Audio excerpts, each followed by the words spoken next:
I've reached the land of corn and wine, and all its riches freely mine. Here shines a dim, one blissful day, for all my night has passed away. Oh, Beulah land, sweet Beulah land, as on thy highest mount I stand, I look away across the sea, where mansions are prepared for me, and view the shining glory shore. I am my home forevermore. My Savior comes and walks with me, and sweet communion here have we. He gently leads me by his hand, for this is heaven's borderland. Oh, Beulah land, sweet Beulah land, as on my highest mount I stand, I look away across the sea, where mansions are prepared for me, and view the shining glory shore. I am my home forevermore. A sweet perfume upon the breeze is born from ever vernal trees, and flowers that never fading grow, where streams of life forever flow. Oh, Beulah land, sweet Beulah land, as on thy highest mount I stand, I look away across the sea, where mansions are prepared for me, and view the shining glory shore. I am my home forevermore. The zephyrs seem to float to me, sweet sounds of heaven's melody, as angels with a white-robed throng join in the sweet redemption song.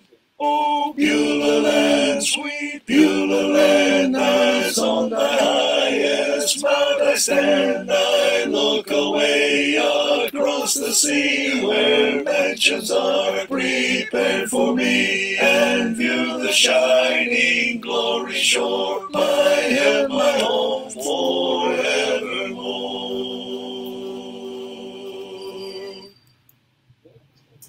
There's a fountain free, 'tis for you and me. Let us haste, oh haste to its brink. 'Tis the fount of love from the source above, and he bids us all freely drink. Will you come to the fountain free? Will you come? 'Tis for you and me. Thirsty soul, hear the welcome call. 'Tis a fountain open for all.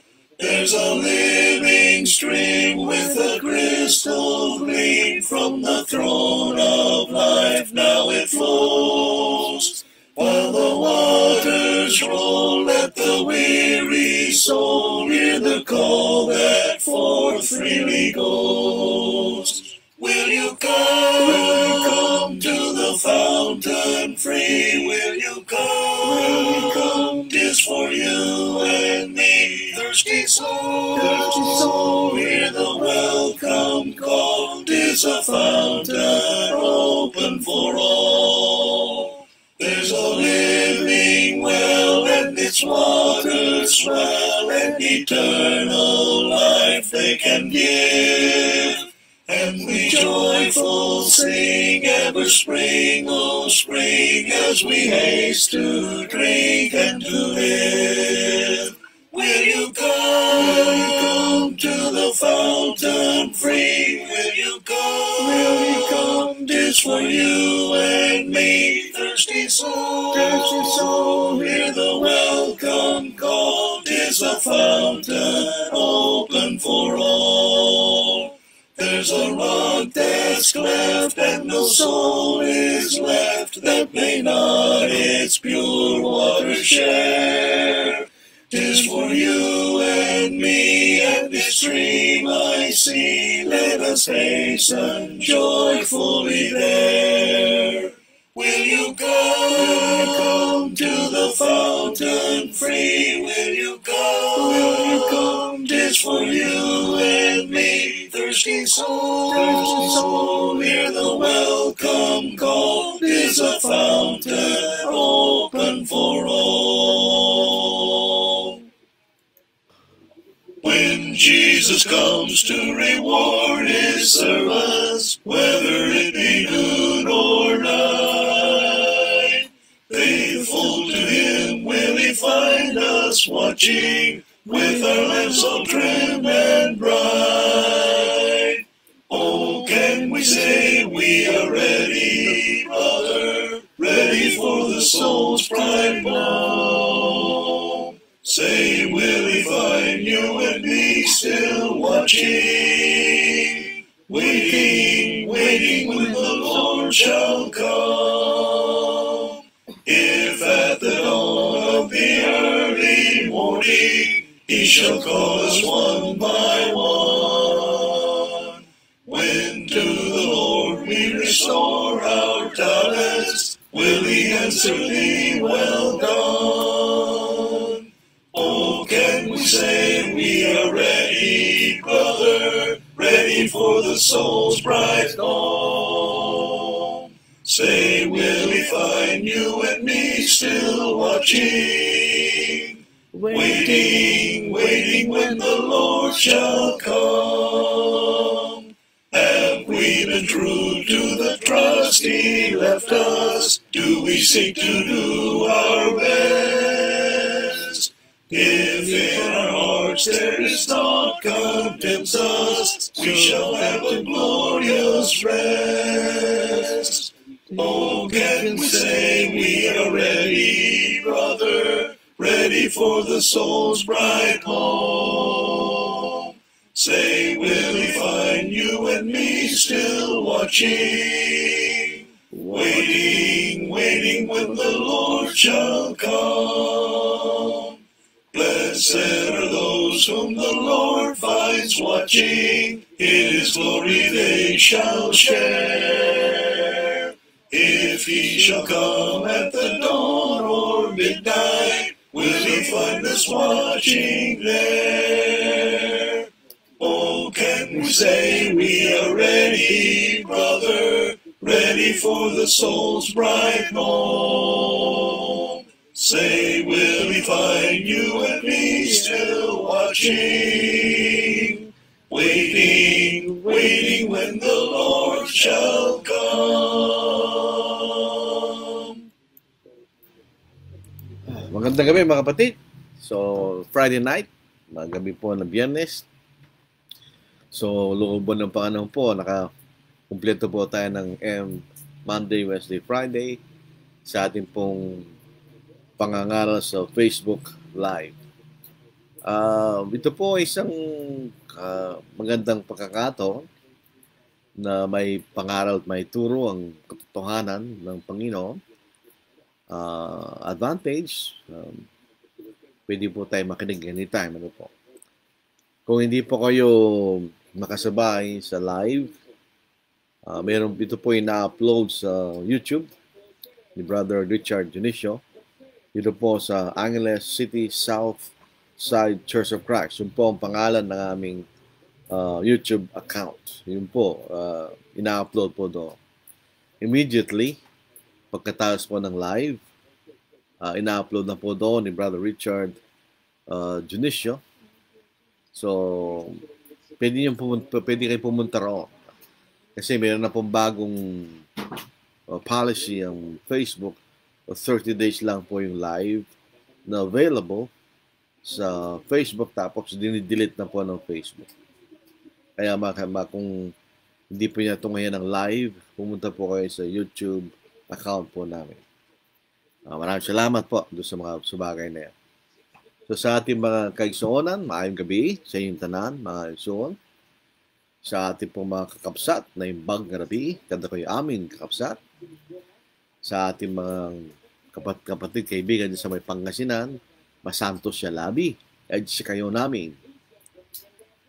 Dito po sa ating mga katugangan dyan sa may Bicol region, dos marahay na banggi sa Indugabos, sa mga taga-Carabao Island, maayad kagabi sa tanan. At siyempre galing po sa amin, sa lupain po ng mga Kapampangan, na matatagpuan po sa bahagi ng Tarlac, Zambales, Bataan, yung bahagi ng Bulacan, Ecija, may Pabing, Kiakonga. So ang ating pong mensahe po, pag ituturo sa gabing ito, ay isang matatagpuan po nating talata dito sa Lucas chapter 18, verse 6 to 8. At sinabi ng Panginoon, pakinggan ninyo sinabi ng masamang hukom. Yung pong masamang hukom ay ito yung mga hukom na tao. Pero kahit hindi masamang hukom, ay sila po ay nagbibigay ng tamang kahatulan. At hindi mabibigyan ng Diyos ng katarungan ang kanyang mga pinili na sumisigaw sa kanya araw at gabi. Kanya bang matitiis sila? Sinasabi ko sa inyo, mabilis niyang bibigyan sila ng katarungan. Gayunman, pagparito ng anak ng tao, makakatagpo kaya siya ng pananampalataya sa lupa. Ito po ay isang magandang, very intriguing question. Ano po? Bakit tinatanong ng Panginoon hiyo? When the Son of Man comes, will He find faith on the earth? Pagdating ng anak ng tao kanya, pagparito ng anak ng tao, makakatagpo kaya siya ng pananampalataya sa lupa.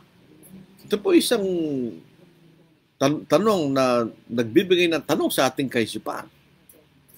Marami po mga nagsasabi na sinasabi nila lahat ng mangyayari sa pag-inaharap ay nalalaman ng Diyos. Pwede niya malaman, pero pwede rin niya hindi alamin. Kasi kung alam niya kung ano mangyayari sa karam ng kahatulan, hindi na niya tatanungin ito, di ba? Kung makakasumpong siya ng pananampalataya sa araw ng kanyang muling pagparito.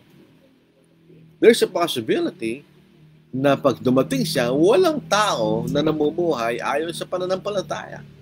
Yun ang inference ng kanyang katanungan. Otherwise, ba't niya itatanong yung tanong na yun? Makakasumpo kaya anak ng tao ng pananampalataya kanya?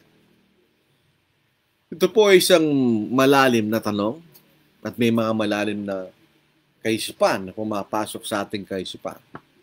Kung tayo nag-iisip, ang tao po ay binigyan ng kaisipan ng Diyos.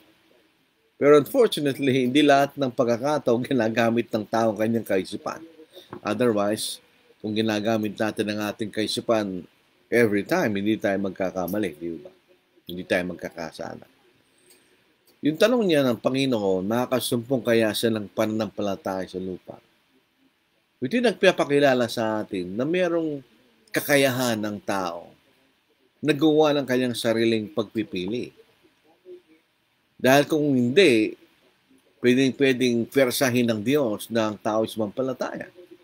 So makakasumpong ng pananampalatayang Panginoon pagdating niya. Pero sabi niya, makakasumpong kaya siya ng pananampalataya pagparito niya. Necessarily implies na hindi lahat ng tao ay susunod sa Panginoon. Meron pang posibilidad na walang susunod. Yan ang tanong niya, hindi ba? Ito'y nagpapakita sa atin, tulad po ng ating sinabi, ng tao ay merong kakayahang pumili ng kanyang sariling desisyon. He has the free will to make his own choice, whether agreeable to God or disagreeable to God. Meron siyang kakayahang piliin niya ang kanyang gustong gawin. Ito'y dahil sa katotohanan ng tao po'y nilalang sa larawan ng Diyos. Sabi, he was created in the image of God. Pag pinag-uusapan po natin ng free will, ang Diyos po ay mayroong free will, katulad natin. Hindi natin pwedeng ikahon ng Diyos sa kaisang kahon na dapat ganitong gagawin ng Diyos kasi siya'y Diyos. Hindi, meron siyang kakayang gawin yan, gusto niyang gawin ayon sa kanyang katangian bilang isang Diyos. Meron mga bagay na hindi magagawa ang Diyos. Hindi siya pwede magkasala. Hindi rin siya pwede magsinungaling. Pero ayon sa kanyang karakter bilang Diyos, na siya'y mabuti, Meron siyang kakayang piliin niyang gawin ang anumang mabuting gusto niyang gawin. Dito po sa Genesis chapter 1 verse 26. Sinabi ng Diyos, lalangin natin ng tao sa ating larawan ayon sa ating wangis. Hindi natin 100% katulad ng Diyos, pero kawangis natin siya. At magkakaroon sila ng pamamahala sa mga isda sa dagat, sa mga ibon sa ipapuwid, sa mga hayop, sa buong lupa at sa bawat gumagapang sa ibabaw ng lupa. Kaya't nilalang ng Diyos ang tao ay sa kanyang sariling larawan. Ayon sa larawan ng Diyos, siya'y nilalang. Sila'y kanyang nilalang na lalaki at babae. So yun po, makikita natin kung tayo po nilang sa larawan ng Diyos at sa kanyang kawangisan. Meron mga bagay na kawangis natin ng Diyos. At meron mga bagay na hindi natin siya kawangis. Kawangis natin ng Diyos sa kaisipan na meron tayong natural na pagnanasang gawa ng mabuti. Contradictory to the Calvinistic doctrine. At meron din tayong kakayang piliin natin ang ating gustong gawin. We have the free will to make our own choice. Ang Diyos ay ganoon. Bagamat ang konteksto po ng Psalm 115 ay contrast ng Diyos sa mga Diyos-Diyosan na walang kayang gawin. Bagkat hindi sila buhay, sila ay patay. Hindi sila pwedeng makinig, hindi sila pwedeng magsalita, hindi sila pwedeng lumakad, hindi sila pwedeng umiha. Sila ay hindi buhay. Pero ang Diyos ay hindi ganoon. Karamihan ng panahon po na naisulat ang Psalm 115, majority ng mga bansa ay mayroong mga Diyos-Diyosan. At merong ginagawa sila ng mga larawan at mga statwa ng kanilang mga Diyos-Diyosa. Kaya meron sila nakikita at pinakikitang templo ng kanilang mga Diyos-Diyosa. Samantalang ang bansang Israel ay walang ganoon. Walang larawan ng mga Diyos-Diyosa. At walang imahen ng mga Diyos-Diyosa na kanilang ginagawa. At katunayan yung kasalanan. Maalala po natin nung tumagal-tagal si Moses sa bundok, ang mga tao ay nagutos kay Aaron na igawa sila ng isang golden calf na isang pagkakasala laban sa Diyos. Dito sa Psalm 115 verse 1 to verse 2, not unto us, O Lord, not unto us, but to your name give glory because of your mercy, because of your truth. Why should the Gentiles say, so where is their God? Dahil wala silang nakikita mga imahen. But our God is in heaven. He does whatever He pleases. Yun ang makikita natin. He does whatever He pleases. Ayon sa kanyang katangian bilang Diyos. Bagamat ang Diyos ay makapangyarihan sa lahat, meron siya limitasyon. Hindi siya pwedeng gumawa ng masama. Hindi siya pwedeng magsinungaling. Hindi siya pwedeng gawa ng mga bagay na taliwas sa kanyang katangian bilang isang Diyos. Hindi po natin maintindihan yun dahil ang Diyos lamang perfect. Siya lamang ang sakdal. Tayo hindi. Meron tayong kakayang gawa ng masama. Meron tayong kakayang piliin natin gawin ang masama. Ang Diyos wala siyang ganong klaseng kakayahan. So itong kaisipan na ito na nakikita natin sa tanong ng Panginoon, makakasumpo kaya ang tao, ang anak ng tao ng pananampalataya? Nilalabanan po niya yung teorya ng mga Calvinist. Yung Calvinist theory of personal predestination. Na ibig sabihin ng Diyos, mayroon na siyang itinalagang tao na maliligtas. At may mga taong itinalagay ng hindi maliligtas.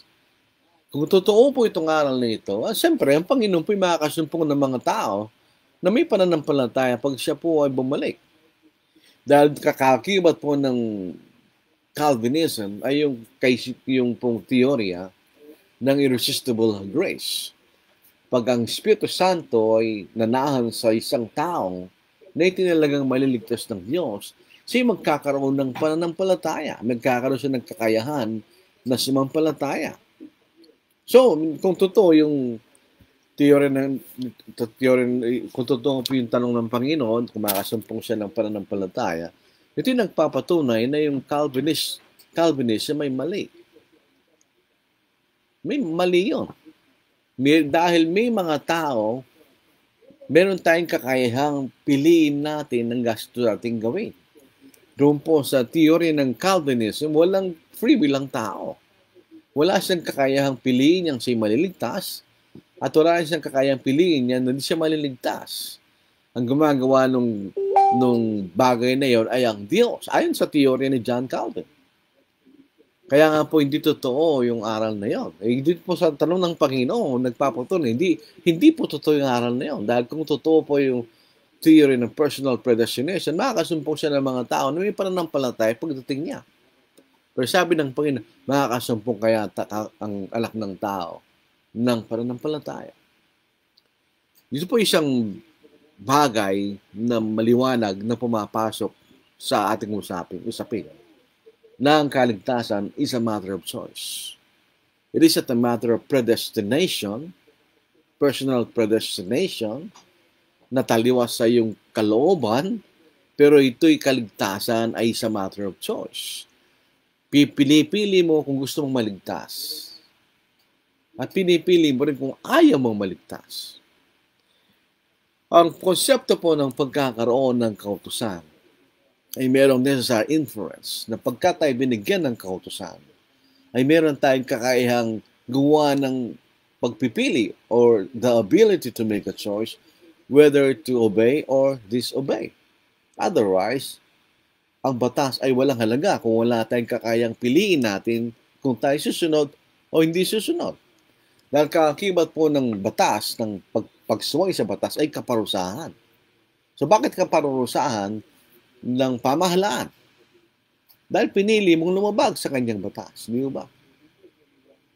Kaya bakit tayo parusahan ng Diyos? Dahil pinili nating lumabag sa kanyang kautusan. So in other words, ang pagkaligtasan is a matter of choice. Kaya tingnan po niyo sa Mark 16 verse 16. There are two choices. Meron dalang pagpipili. Hindi naman nagsisinungaling ang Diyos. Itong dalawang pagpipili, dalawang pwedeng puntahan ng tao, ay dalawang pupuntahan niya na pwedeng piliin ng tao by his own choice. Pag ipinapangaral po natin ng Ebanghelyo, hindi natin pinipwersa ang Ebanghelyo sa sino mang tao. We are persuading men to obey the gospel, but it is the men, yung mga tao, who will make the choice whether to obey or disobey. Dahil meron tayong free will. At dahil nga po sa free will na yon, ang Diyos ay nagiging matuwid pag pinarusahan kanya. Bakit? Dahil kayo lumabag sa kanyang kautusan. Pero kung totoo po yung Calvinistic doctrine, ang Diyos ay hindi matuwid. Dahil wala siyang basihan sa pagliligtas niya. Ang basihan lang niya ay parang kursunada lang. Kursunada ng iligtas yung tayo, niligtas niya. Hindi niya kursunada yung tao, hindi niya niligtas. That's not being just. Ang kaligtasan po ng galing sa Diyos is a matter of grace, yung pagkakataon na tayo patatawaran ng Diyos, but at the same time, it's a matter of justice. In other words, binigyan ka ng pagkakataon ng Diyos na patawarin ka niya. Pero kung hindi mo pipiliin hindi mo piliin na ikay patawaran ng Diyos dahil kayo lumabag, meron isang karapatan na parusahan ka niya. Kaya nga po, ito'y nagpapakita sa atin that salvation is a matter of choice. Kaya posible ng mga tao, pagdating ng Panginoon, ay di napipiliin na maligtas. At walang masusumpungan na pananampalataya ng Panginoon pagdating niya. So men will not be saved because they have not chosen to obey the will of God. Meron tayong kakayahang tanggihan ng Diyos. We have the power and the right to reject God. Maraming halimbawa sa Biblia na nireject nilang Diyos. Hindi na tinanggap ang Diyos. Ang bansang Israel, bakit sila pinarusahan ng Diyos at dinala sila sa pagkalipin sa lupain ng Babylon? Dahil nireject nilang Diyos. Pinili nila ang mga Diyos-Diyosan kaysa sa Diyos.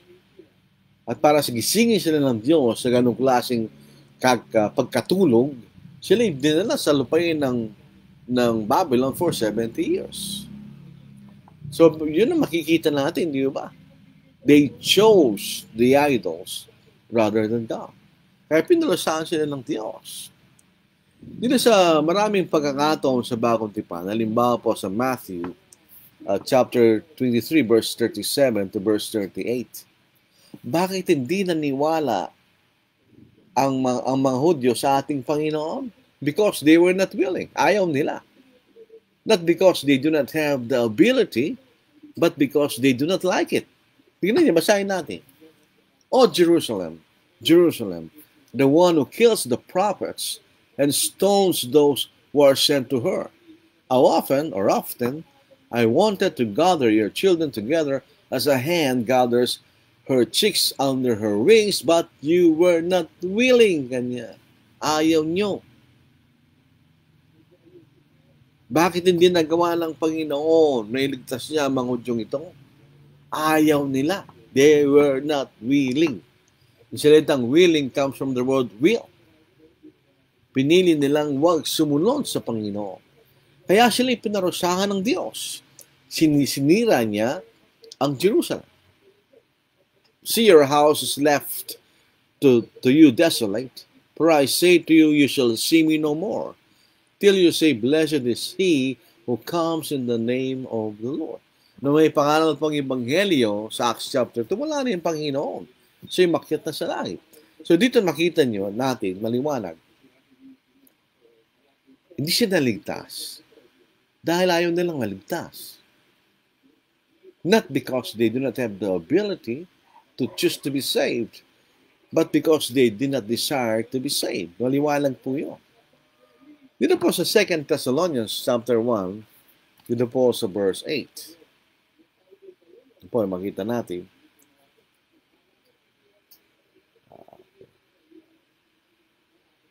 Dito po sa verse 8, verse 9. In flaming fire, taking vengeance of those who do not know God, and on those who do not obey the gospel of our Lord Jesus Christ. Bakit sila parurusahan? Dahil hindi nila pinili na sumunod sa Ebanghelyo ng ating Panginoon. This shall be punished with everlasting destruction from the presence of the Lord and from the glory of His power. Hindi sila pupuksay na sila mawawala katulad po ng turo ng mga Jehovah's Witnesses. Hindi. Sila po ay mapupuksa sa kahulugan na sila mahihiwalay sa Diyos magpakailanman na sila parurusahan sa impyerno. Yun ang sinasabi doon. Hindi nila piniling sumunod sa Ebanghelyo. Ganon din po sa 2 Peter chapter 3 verse 19. The Lord is not slack concerning His promise. Nung panahon na ito na isulat ni Apostle Peter, may mga tao ng kaaway ng mga Kristiyano na nagsasabi, hindi na darating ang Panginoon nyo, kanya. Wala namang pagbabago. Wala namang pagbabago sa mga bagay-bagay. Sabi nila, wala naman nagbabago, kanya. Actually, meron, di ba? The Lord is not slack concerning His promise, as some count slackness, but is long-suffering toward us, not willing that any should perish, but that all should come to repentance. Gusto ng Diyos lahat hindi mapahamak, kundi sila magbalumbalik sa Diyos. So, anong ibig sabihin no? Is long-suffering toward us. Naghihintay siya sa atin na tayo manumbalik sa Kanya. That we will choose to repent, choose to return to God. Di ba? So, mayroong choice doon. Kaya kung di ka maliligtas, it's because you did not choose to be saved. Hindi ayaw mong maligtas. Sa 1 Timothy 2:4, ganun din. Who desires all men to be saved and to come to the knowledge of the truth. Yung lahat, gusto ng Diyos, lahat ng tayo maligtas at makaalam sa katotohanan Kanya. Kung hindi ka maliligtas, bagamat gusto ng Diyos, lahat tayo maliligtas. Anong necessary inference? Ayaw mong maligtas. You did not choose to be saved. So ito mga talatang ito, lumalaban po sa Calvinistic doctrine, di ba? So salvation is a matter of choice. Because salvation is a matter of choice, it's possible na pagdating ng Panginoon, walang maliligtas. Pwede nanong niya yun eh. Pagparito kaya ng anak ng tao kanya, makasampo siya ng pananampalataya. There's a possibility na walang lumalakad sa pananampalataya pagdating ng Panginoon. So, ang tanong niya, will you find faith on the earth? Ito po salitang faith sa original na wika ay mayroong article the. Will you find the faith on the earth? Hindi naman nawala yung the faith o one faith sa Ephesians 4:5. Ito yung nilalaman ng ating pananampalataya. Hindi naman nawawala yon. Dahil ang salita ng Diyos ay hindi naman nagbabago. At hindi rin naman siya mawawala. Hindi siya mawawala. Hindi siya magbabago. Hindi siya mawawala. Hindi siya magbabago. Walang pagbabago sa salita ng Diyos. Sa masusupungan niya yung salita ng Diyos na ipinahayag ng Espiritu Santo, ando doon. So, ano ibig sabihin na will you find the faith on the earth? Ito po ay naipahayag na lang sa kabuuan ng Espiritu Santo. Dahil yun po ang kanyang gawain. May lahad niya ang buong katotohanan. However, when He, the Spirit of truth, has come, He will guide you into all truth. For He will not speak on His own authority, but whatever He hears, He will speak, and He will tell you things to come. So ito yung naipahayag ng Espiritu Santo, ito yung napatunayan ng Espiritu Santo, itong mga bagay na katotohanan, di ba? Naipahayag ng Espiritu Santo yan, di ba? So, andun na yung katotohanan. Kung ang pinag-uusapan na yung pinaniniwalaan natin, di ba nawala yun? Ito rin po yung sinasabing the faith, once and for all, delivered to the saints. Yung pananampalataya, yung ating pinaniniwalaan ay minsan at magpakailan binigay sa mga Kristiyano. Yun ang sinasabi niya. Ito yung one faith ng Ephesians 4:5 at yung pong nanggagaling sa pakikinig. Ang pananampalataya nanggagaling sa pakikinig at sa pakikinig salita ng Kristo, salita ng Diyos. Sa Romans 10:17. Anong ibig sabihin ng Panginoon? Will you find the faith? Will you find the faith on the earth? Sa kanyang pagdating. Ang ibig sabihin, makakasumpong kaya siya ng mga Kristiyano na nabubuhay sa katotohanan na ipinahayag ng Espiritu Santo? Will you find Christians living on the truth revealed in the Scriptures? Yan ang ibig sabihin ng Panginoon. Meron kayang lumalakad, meron kayang sumusunod sa salitang pipinayag ng ating Panginoon sa pamagitan ng Espiritu Santo. Yun ang tinatanong niya. So may posibilidad na wala. Bakit pa niya itatanong nyo kung walang posibilidad ng ano? Ito nagtuturo sa atin, mali yung kaisipan na lahat ng mga bagay alam ng Diyos sa pati sa panginaharap, kayang gawin ng Diyos yun. Pero hindi siya lahat ng pagkakataong ginagawa niya. Pwede niyang basahin ang ating kaisipan kung gusto niya. Ang Panginoon, alam niya yung iniisip ng kanyang mga kausap nung siya nabubuhay. Pwede siya lahat ng pagkakataon. Ginagawa ng Diyos yun. Dahil meron siyang kailayaan. Yun ang sinasabi natin, hindi mo siya pwede ikahon. Although, yes, omniscience, hindi sabihin, kailangan alam niya lahat ang mangyayari. Hindi, pwede niyang piliin na hindi niya alam kung gusto niya. Yes, free will, tandaan natin yun. He has the power. Katulad lang niya ng presidente, meron siyang kapangyarihan gawin niya ang mga bagay na gusto niyang gawin. Pero not necessarily na gagawin niya. Kung ayaw niyang gawin, hindi ayaw niyang gawin. Yung nga pag-uusap ngayon sa impeachment, diba? Ayaw ng presidente ng impeachment. Yung kakayahan niya yun. Pangyarihan niya. Although meron siyang kapangyarihan gawin niya, ando yun sa tawag doon, sa Constitution. Pero kung ayaw niya lang gawin, wala tayong magagawa.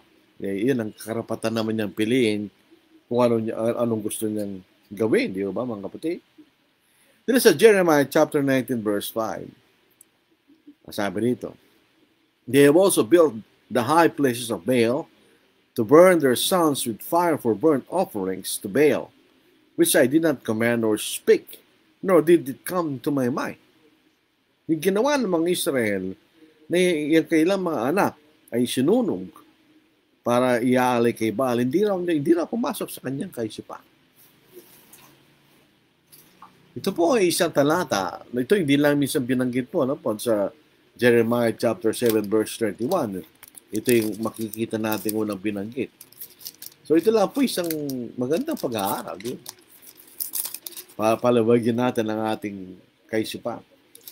So Jeremiah 7 verse 31, and they have built the high places of Topheth, which is in the valley of the son of Hinnom, to burn their sons and their daughters in the fire which I did not command, nor did it come into my heart or into my mind. Sabi rito. Ngayon din po sa 32 verse 35. Inulit-ulit yan eh. 3 beses po binanggit sa aklat mo ni Jeremiah. No, na hindi pumasok sa aking kaisipan, hindi ko pinag-utos, hindi ko sinabi kanya. Di ba? Kabasahin natin. 32-35. And they built the high places of Baal, which are in the valley of the son of Hinnom, to cause their sons and their daughters to pass through the fire to Molech, which I did not command them, nor did it come into my mind, that they should do this abomination to cause Judah to sin. So, ang Diyos ay may kakayang alamin niya kung ang gusto niyang alamin, pero meron din siyang karapatan na nag-alamin ang gusto ayaw niyang alamin. So, dito po sa 2 Corinthians 5 verse 7, sabi, for we walk by faith, not by sight. Pwede rin sabihin, we walk by the faith, not by sight. Tayo lumalakad sa mga bagay na pinahayag ng Espiritu Santo na naisulat sa Bagong Tipan at hindi sa atin nakikita kanya. Yung salitang verb walk, this is not literal walking. It is just in a figurative sense to describe conduct or behavior or way of life. Yun ang sinasabi, walk by the faith, or walk by faith, kanya. So, ibig sabihin, yun ang ginagawa natin bilang mga Kristiyano. Tayo lumakad ayon sa nababasa natin sa Bagong Tipan, hindi galing sa ating sariling kaisupan. Ang tukso sa atin, minsan umiiral ang ating kaisupan kaysa sa sinasabi ng ating Panginoon sa Bagong Tipan. Kaya, makakatagpo kaya ang Panginoon ng mga kanyang mga lagad na nabubuhay ayon sa kanyang ipinahayag? Will the Lord find His disciples living according to the faith? Yun ang tanong ng ating Panginoon. Meron ba mga Kristiyano ng kanilang karakter ay ayon sa sinasabi ng Bagong Tipan? Meron kaya mga Kristiyano na sumasamba ayon sa pinahayag ng Bagong Tipan, etc., etc. Yun ang tinatanong po ng Panginoon. Ito rin pong katanungan na ito ay pumapasok sa atin ng isang mahalagang bagay. Meron pong inilagay ang Panginoon sa kanyang iglesia ng mga nangunguna o leaders. Meron silang responsibility, di ba? Kasi pagka pinabayaan natin ang responsibilidad na yon, yung posibilidad ng tanong ng Panginoon ay pwedeng mangyari. So, may responsibility yung mga mangangaral, yung mga elders or teachers, at ang mga kapatid sa pangkalahatan. In other words, ayan ang dahilan ba't meron ganong mga Christian nilagay ang Panginoon sa kanyang iglesia. Meron silang responsibility in that regard, di ba? Idigdig na po natin si Apostle Paul sa Acts chapter 20 verse 27. For I have not shunned to declare to you the whole counsel of God. Ang buong kapasyahan ng Diyos. In other words, ang buong kalooban ng Diyos. So sa 3 taon na sinangaral sa lugar po ng Efeso, dahil ang kausap na rito yung mga elders sa Church Ephesus, yun lang sabi niya, I have not shunned to declare to you the whole counsel of God. Ay, sabi niya, malaya na ako sa dugo ng lahat ng mga tao. Ay, tinulong niya ang buong kalooban ng Diyos. So, yung mga tao, na sila kanya. Tinulong ko na yung buong katotohanan. So, malaya na ako sa responsibilidad sa mga tao kanya. Hindi na ako pwedeng sisihin kung hindi kayo maliligtas. At tinuro ko na kanya, di ba? Wala nang dahilan ang mga tao na hindi maniwala sa Ebanghelyo sapagkat ito'y pinahayag ang buong kapasyan ng Diyos ni Apostle Paul. So, ibig sabihin, kung nandun po tayo sa ganung kalagayan, tulad ni Apostle Paul, nagsisang mangangaral, kailangan nating ituro ang buong kapasyahan ng Diyos. Hindi natin iniiwasan ang anumang bahagi ng pananaksulatan. We have to preach the whole counsel of God. Yung makikita natin. So, para masabi mo na malaya ka sa dugo ng lahat ng mga tao. Pag hindi mo ginawa yan, hindi ka malaya sa dugo ng lahat ng mga tao. Nagkulang ka sa iyong gawain na tinatakda bilang isang mangangaral kanya. So, kung ang mga mangangaral ngayon are to be pure from the blood of those within the sphere of their efforts, we must preach the whole counsel of God. Marami mga mangaral, they do not want to preach negative things. Baka matisod sila, o hindi pa sila mature, o hindi pa nila matatanggap yan. Okay lang nila matatanggap yan kung gano'n ang ating kaisipan. We must not concern ourselves with whether certain truths are positive or whether they are negative. Hindi natin pinakikinaman yun. We have to preach it, whether it is negative or it is positive. We must be concerned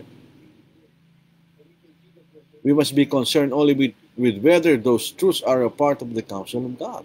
Yun ang importante sa atin. Yung bang mga negatibong dapat nating ituro ay katotohanan at sa mga positibong bagay nating katotohanan. Yun lang ang ating main concern.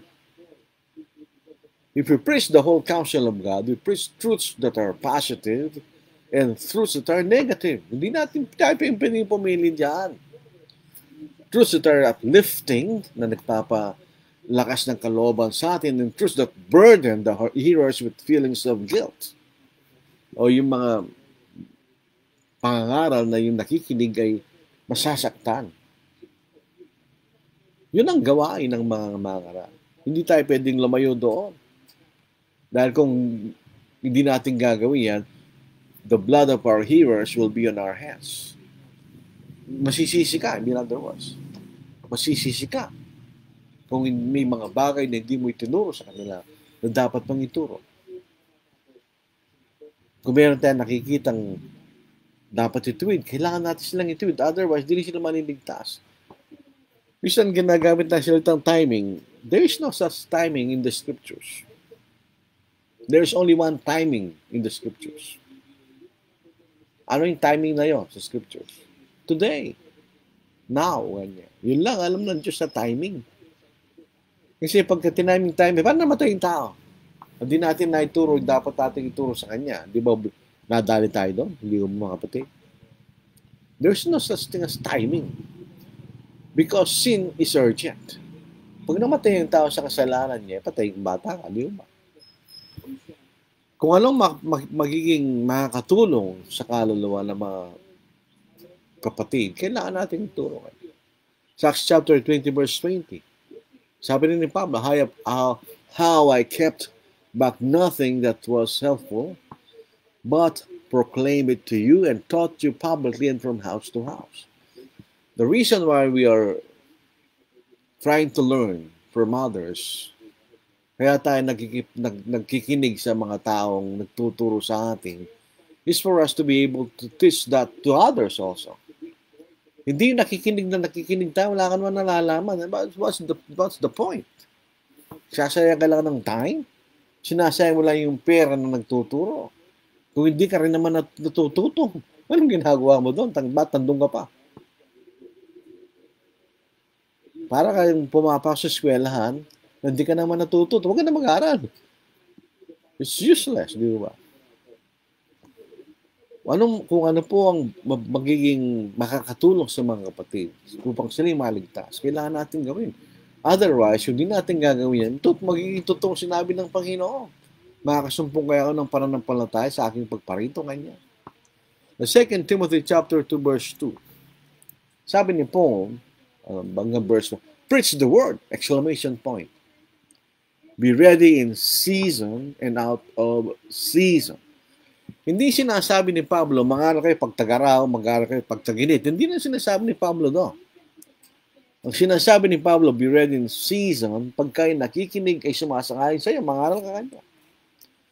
Pag yung nakikinig, hindi sumasangayon sa iyo, mag-aral ka pa rin. Preach the same truth. We're not preaching because we know people agrees with us. We preach the truth anyway. Whether they agree or disagree, we preach the truth anyway. Yun ang responsibilidad ng isang mangaral. Convinced, that's positive. Rebuke, that's negative. Exhort, that's positive. With all wrong suffering and teaching. Bakit natin kailangan gawin yun? Because if we do not do that, itong posibilidad na mangyayari. For the time will come when they will not endure sound doctrine. Hindi nila matitiis ang isang malusog na aral, but according to their own desires, because they have itching ears, they will heap up for themselves teachers, and they will turn their ears away from the truth and be turned aside to fables. Yun ang problema doon. Pagka nag-introduce tayo ng isang practice na hindi tinuturo ng banal na kasulatan, anong ginagawa natin? Ang ginagawa po natin, para natin sinasanay ang mga kapatid na umalis sa katotohanan. Yung tulad ng warning ni Apostle Paul. Kaya sabi sa verse 5, but to be watchful in all things. Alam po niya, ako tinatawag ko war freak. Hindi ako war freak. I am just doing this. I am being watchful in all things. Endure afflictions. Do the work of an evangelist. Fulfill your ministry. Yan ang obligasyon mo. Anong purpose mo doon? Para maligtas yung kapatid. Para sila'y maligtas pagdating ng ating Panginoon. Ito po sa 1 Timothy 4:16, take heed to yourself and to the doctrine. So mag-ingat tayo sa ating sarili. Continue in them, for in doing this, you will save both yourself and those who hear you. Yung napakabigat na obligasyon niya. Kung ikay elder, preacher, o isang tagapagturo. Bakit natin ginagawa yun? Precisely. Para tayo si John the Baptist, we are preparing a people ready to accept the Lord. Para pagdating ng Panginoon, siya'y makakasumpong ng pananampalataya. Di ba? At sa paggawa po natin yan, nililigtas natin ng ating sarili. Yun lamang po makikita natin dyan, napakabigat po niya. Preaching is both negative and positive. Sabi, speak these things. Exhort. Exhort is positive. Rebuke is negative with all authority. Let no one despise you. Pagka ang isang Kristiyano, nilalaban niya yung mga aral na tuturo ng tama, hindi siya maliligtas. Hindi naman yung mga aral ang nilalabanan niya. Nilalabanan niya yung Panginoon. Hindi yung mga aral. Pag tinuturo yung tama, tinalabanan mo siya. Yes, the authority. Meron siyang autoridad ng mga aral. Di ba? You cannot despise him kung ginagawa niya yun. Dahil ginagawa niya para maligtas yung kaluluwa. Yun ang purpose na di ba? So, ang katanungan po rito, both yung may obligasyon magturo at yung mga kapatid, what's our motivation for serving the Lord? Bakit ka naglilingkod sa Panginoon? Why are you serving the Lord? Ano yung motivation? What's your motivation? It's true that all Christians who are serving the Lord because they have faith. May mga maglilingkod that they have different motivation. Meron silang vested interest. Hindi yung pananampalataya pinag-uusapan. Our motivation, mga kapatid, is because of our faith to the Lord. Dahil sumasampalataya tayo sa Panginoon. Dito sa Hebrews chapter 11 verse 1. Ito po isang magandang definition ng pananampalataya sa Diyos. Ang sinasabi ditong sinasampalatayaran natin ay walang iba kundi ang Diyos. Hindi ito pwede sa tao. Sabi dito, ngayon ang pananampalataya ay ang katiyakan sa mga bagay na inaasahan, ang paninindigan sa mga bagay na hindi nakikita. Pag ang Diyos na nagsabi, hindi mo na kailangan makita. Because itong sinasabi niya. Pag ang Diyos na nangako, sigurado mong inaasahan mo dahil di siya sinungaling sa kanyang mga pangako. Kaya yung aspekto na yun, kung meron tayong ganong klaseng pananampalataya sa Panginoon, na yung kanyang pinangako ay alam natin tiyak na mangyayari. At yung mga bagay kahit di natin nakikita, alam natin totoo. Dahil ang Diyos ang nagsabi sa atin. Tayo po'y mamumuhay ayon sa kalooban ng Diyos.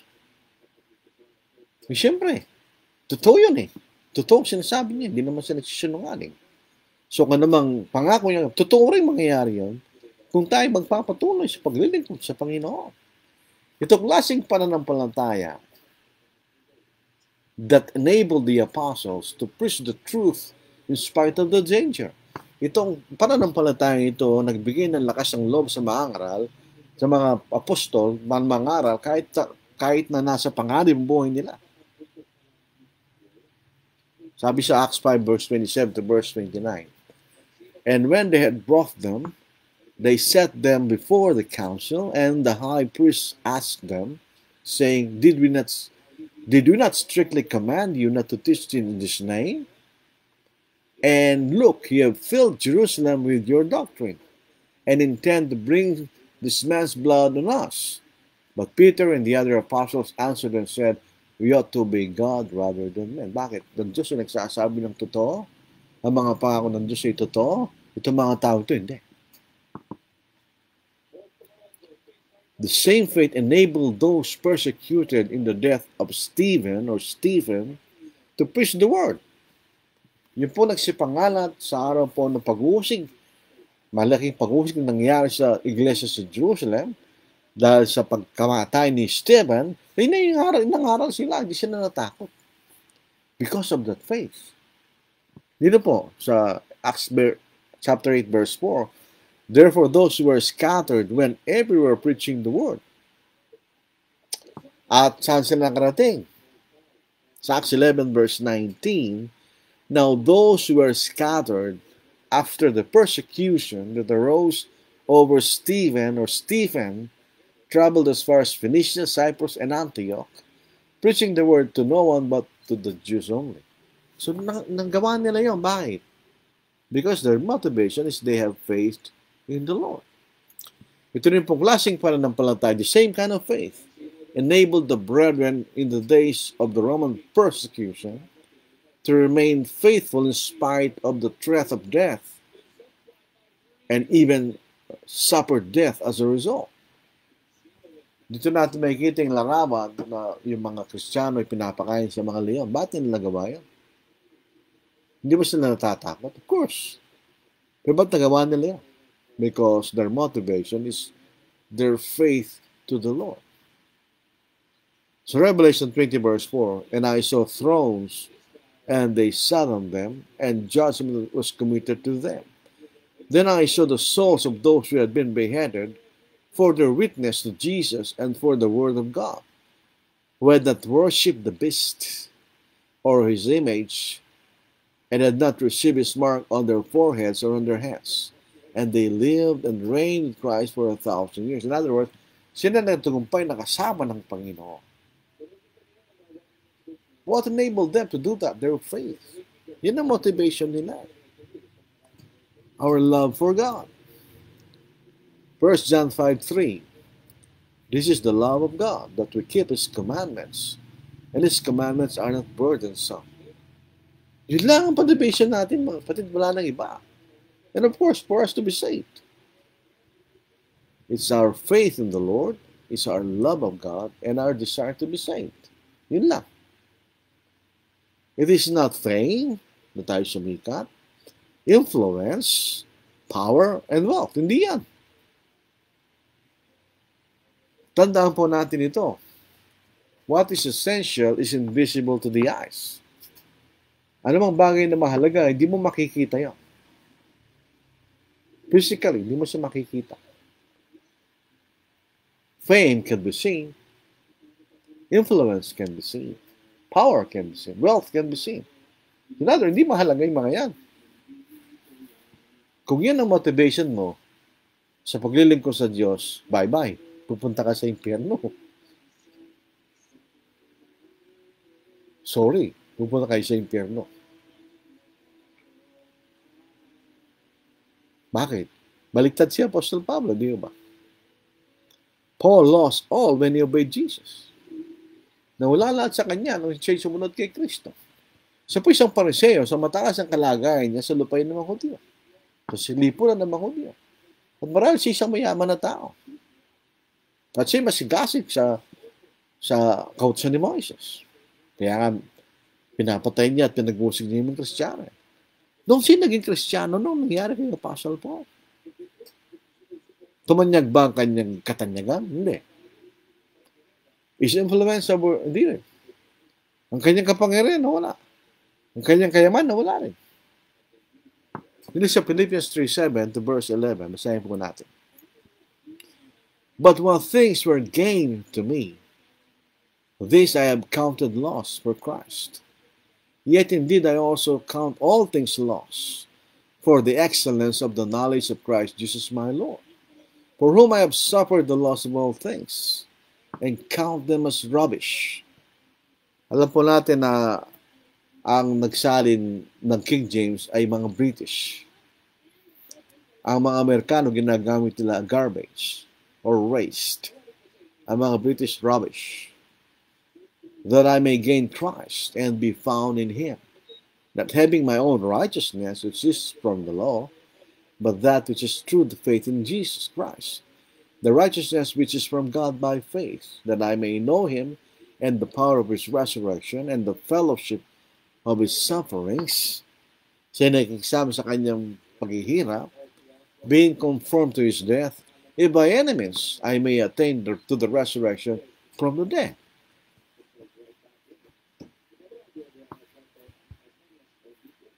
Not fame, not influence, not power, not wealth. Ang influence natin, yung spiritual influence. Pero yung influence sa magkaroon ng kapangyarihan sa mga kapatid, hindi ah.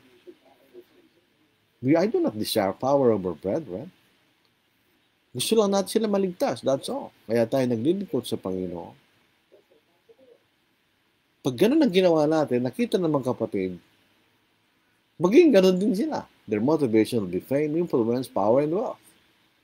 Hindi ang pananampalataya sa Panginoon, paggawa ng mga bagay na sinasabi niya, o pagmamahal sa Diyos, o tayo maliligtas. Yun po makikita natin dito. Imagine po natin ang disappointment ng Panginoon. Ang laki ng kawalan ng Panginoon para lang tayo maligtas. Di ba? Hindi po sa Philippians chapter 2, basahin po natin. Sa Philippians chapter 2, ano ang iniwan ng Panginoon? Iniwan niya ang pagkapantay niya sa Diyos. Dahil siya nagpakbaba. At siya sumunod sa kanyang ama. Di ba? Yun po sa Philippians chapter 2 verse 5 hanggang verse 11. Magkaroon kayo sa inyo ng ganitong pag-iisip na kay Kristo Jesus din naman. Na siya bagamat nasa inyo ng Diyos ay hindi niya itunuring na isang bagay na dapat panghawakan niya ang pagiging kapantay ng Diyos. Kundi nabaran niya kanyang sarili at kinuha ang inyong alipin at naging katulad ng tao. At palibasan ng tugpuan sa inyo ng tao, siya nagpakababa sa kanyang sarili. At naging masunuran hanggang sa kamatayan, naging kamatayan man sa krus. Kaya siya naman ay tinaas ng Diyos at siya binigyan ng pangalang higit sa lahat ng pangalan. Upang sa pangalan ni Jesus ay lumuhod ang bawat tuhod sa langit at sa lupa, sa ilalim ng lupa, at ipayag ng bawat dila na si Kristo ay Panginoon sa kalalahatin ng Diyos Ama. Imagine natin ang damdamin ng Panginoon na siya nananalangin sa Garden of Gethsemane. Kung maaari, Diyos alisin ng kopang ito kanya. So, i-anticipate niya ang hirap at sakit na kanyang dadanasin para maligtas lang tayo. Imagine po natin ang hirap at sakit dinalas niya habang niluraan siya ng mga tao, habang sinaktan siya ng mga Romanong sundalo. Alam po ba niyo yung pamalo ng mga Romano pag pinalo ka? Ang unang pagpalo, masisira yung balat mo. At sa kakapalo mo, lalabas ang buto mo. Kaya sabi ng ni Isaiah, wala tayo makikita kagandahan man sa kanya. Dahil pag nakita mo ang Panginoon, nang siya nakapako sa krus, walang kagandahan sa Panginoon. Walang kagandahan sa Panginoon. Sira-sira ng kanyang katawan dahil pinagpapalo siya ng mga Romano doon sa pamalo nila na may mga matutulis na bagay o kaya mga basta matulis. Pag pinalo ka doon, talagang masusugat ka hanggang lumabas ang buto mo. Imagine natin yun, mga kapatid. The disappointment ng Panginoon.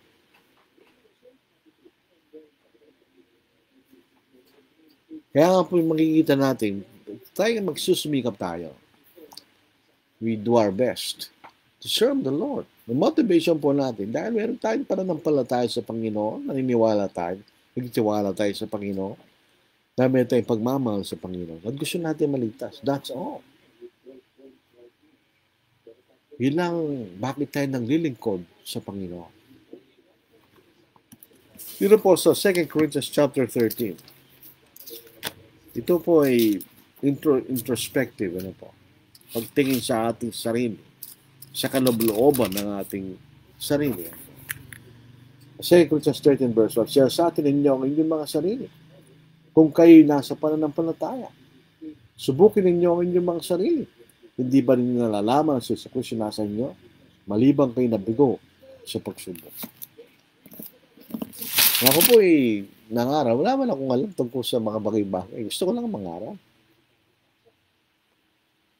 At ganun pa rin ngayon. Gusto lang nating mangaral. At wala nang ibang motivation, kundi yun. Na tayo mangaral. Salamat tayo sa biyaya ng Panginoon. Very good. Pwede natin inaasa may maman. Dahil kung gusto kong yumaman, di sana ako nangaral.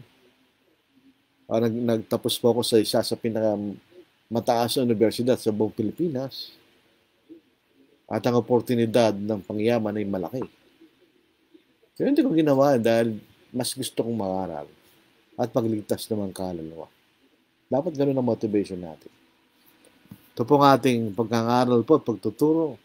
Sa gabing ito, maraming salamat sa inyong pakikinig. Balikan natin ang tanong, when the Son of Man comes, will he find faith on the earth? Pagparito kaya ng anak ng tao, ay makasumbong siya ng pananampalataya sa lupa.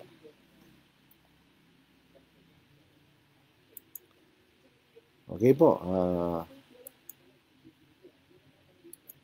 Meron mga vlogger sa YouTube na politics. Tayo naman, hindi tayo gano'n. At sa atin lang, pagtuturo, para ng totoo, para makatulong po tayo. Kahit pa paano, may lahad at may pakilala ang katotohanan ng Panginoon. Although I cannot see the way or life's tempestuous sea, I know that Jesus is my friend and that He'll pilot me. He'll pilot and He'll pilot me over life's tempestuous sea. When my blinded eyes cannot see the way. Come what may, let come what may. All God's ways can surely see. My dear blessed Lord, He will pilot me. Dark clouds may gather in the sky and rough the sea may be. His love shall ever be my song. I know He'll pilot me. He'll pilot and He'll pilot me over life's tempestuous sea. When my blinded eyes cannot see the way. Come what may, let come what may. All God's ways can surely see. My dear Lord, blessed Lord, He will pilot me. Dear Lord, whate'er the storm may be, trust in thee, relying on thy love so true to safely pilot me. By his hand he'll pilot me over life's tempestuous sea. When my blinded eyes can see, cannot see the way. Come what may, let come what may, on life's dark stormy sea. My dear Lord, blessed Lord, He will pilot me.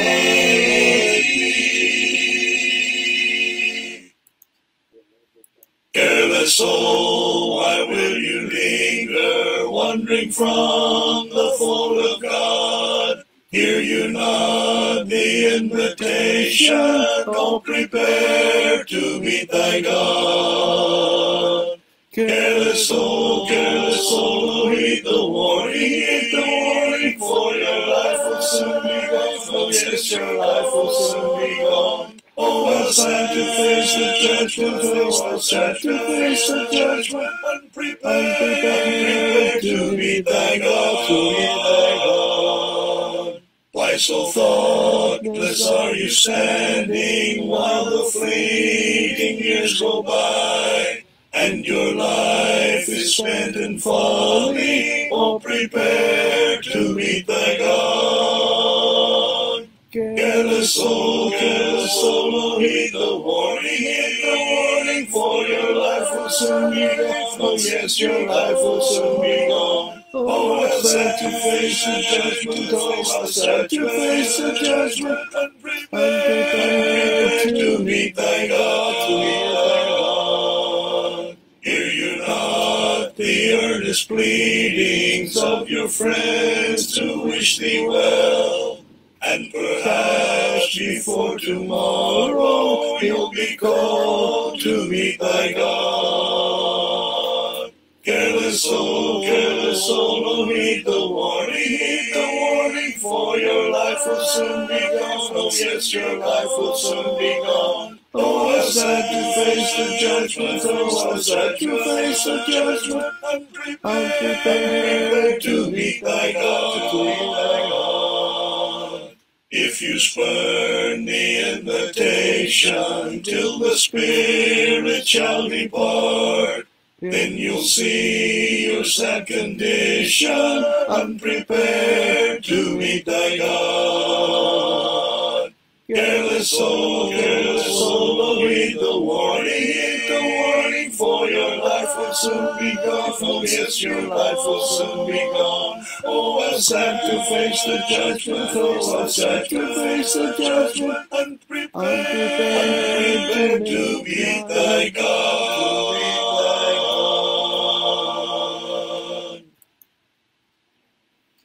I'm pressing on the upward way, new heights I'm gaining every day, still praying as I onward bound. Lord, plant my feet on higher ground. Lord, lift me up, and let me stand. My faith on heaven's stable, higher than I am high. Lord, plant my feet on higher ground.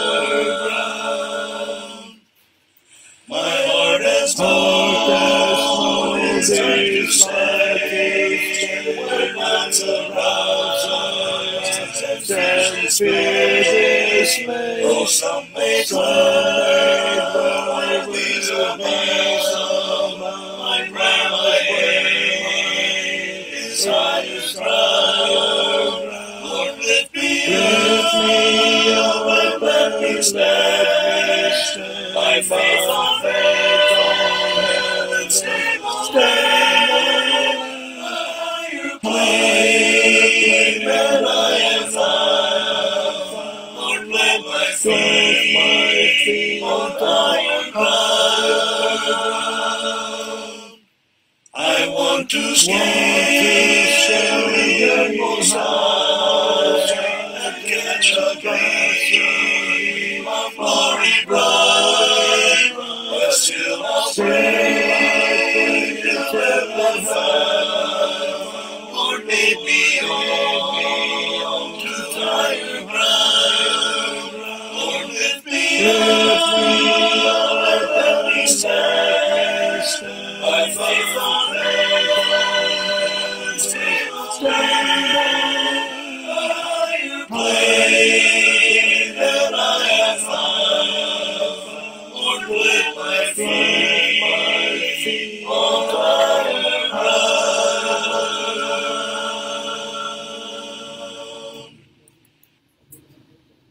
Ito pa masukin natin, Roel Arcalas.